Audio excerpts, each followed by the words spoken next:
Hi friends, welcome back to our channel Chinki చిన్న.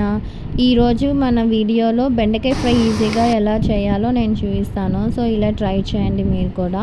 So first oil heat అయిన తర్వాత ఇలా పోపు వేసుకున్నాను. ఇక్కడ ఆనియన్స్ని కొంచెం పెద్దగా కట్ చేసుకున్నాను, ఎందుకంటే ఫ్రై కాబట్టి కొంచెం ఇలా చేసుకుంటేనే బాగుంటుంది. తర్వాత ఇక్కడ బెండకాయలని కూడా నేను కట్ చేసి పెట్టేసుకున్నాను. సో ఇలాగ కొంచెం చిన్నగా కట్ చేసుకుంటే కొంచెం ఫ్రైకి ఫాస్ట్గా మనకి బెండకాయ కూడా ఉడికిపోతుంది.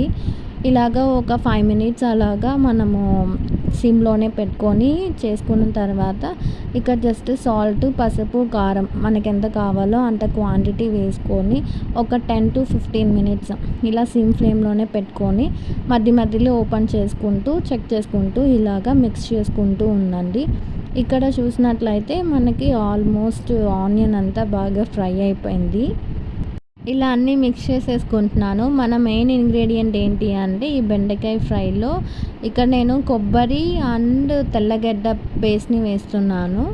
ఇదే అన్నమాట ఈ రెసిపీకి చాలా టేస్ట్ ఇచ్చేది. సో ఈ పౌడర్ని ఈసారి మీరు ట్రై చేసి ఇలాగా బెండకాయ ఫ్రై ట్రై చేసి చూడండి, చాలా బాగుంటుంది. సో ఇది ట్రై చేసి నాకు కమెంట్ సెక్షన్లో కమెంట్ చేయండి ఎలా వచ్చింది అని. సో ఈ పౌడర్ వేసాం కదా, ఇదంతా బాగా మిక్స్ అయ్యేంత వరకు జస్ట్ ఒక 2 to 3 మినిట్స్ ఇలాగా ఫ్రై చేసుకోండి. ఇంకా అంతే, ఫైనల్లీ మన బెండకాయ ఫ్రై అనేది అయిపోయింది.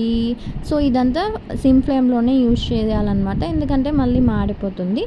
సో మీరు కూడా ట్రై చేసి ఎలా వచ్చిందో ఈ రెసిపీ, మీకు టేస్ట్ ఎలా అనిపించిందో కమెంట్ చేయండి. Bye bye.